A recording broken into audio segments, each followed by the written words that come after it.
काय राजेवाड्यामध्ये कुणाची हवा आहे? राजवाडीमध्ये शिवसेना आणि तुमचं दिलीप अण्णा हे गळे म्हणजे पंचायत समिती गण त्या उमेदवाराची दोन्हीची हवा चांगली आहे आणि सगळ्याचा कल हा शिवसेनेकडे आहे. त्याच्यामुळे काही अडचण येणार नाही.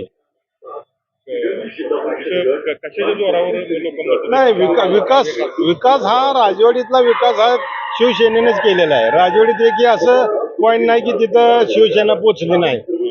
भले पाण्याचा असू द्या, समाज मंदिराचा असू द्या, देवळाचा असू द्या, रस्त्याचा असू द्या, गटाराचा असू द्या, सर्वांचा विकास हा शिवसेनेनं तनाई पाटलांनीच केलेला आहे. त्याच्यामुळे सगळी जर राजवाडीकर सगळी शिवसेनेच्या पाठीमागे खंबीरपणे नेतृत्व करते.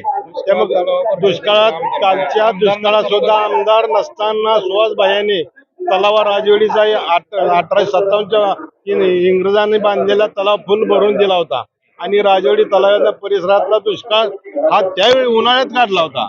त्याच्यामुळे शिवसेनेला कोणीही राजवाडीत सोडत नाही आणि डावलत नाही. त्याच्यामुळे शिवसेनेचा हा विजय निश्चित आहे. त्यामुळे कुणीही काय मतभेद वाचणार नाही. बोला काय वातावरण कसं आहे? वातावरण शिवसेना विकासाच्या जोरा काय विकास केला? काय केला नाही असं नाही गोष्टी. आता तलाव भरला माग आज लोकांना उसाचं पैसे सुहासभाई आमदार नसताना तलाव भरला.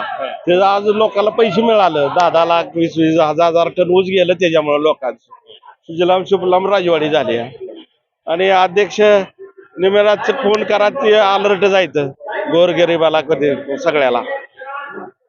त्यामुळे लोकांचा कल सगळा शिवसेना बाजूला.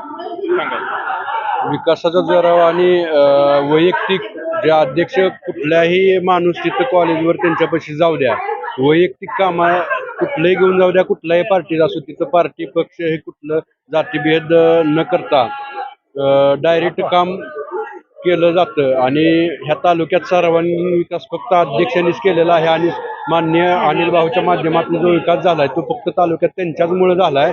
आणि उन्हाळ्यात आम्हाला पिण्याच्या पाण्याची टंचाई होत होती तेव्हा सुहासबाईंनी शब्द दिला. आमदार नव्हते, अनिल भाऊ गेल्यानंतर आमदार नव्हते तरी सुद्धा त्यांनी शब्द दिला की आम्ही तलाव भरून देऊ आणि तो शब्द खरा पूर्ण करून दाखवला. आणि अजूनही उन्हाळ्यापासून आता दुसरा उन्हाळा होत आला, 1 वर्ष झालं नदीचं पाणी आटलं ना, अजूनही नदीत पाणी आहे. फक्त ते सुहासबाईंमुळेच आहे.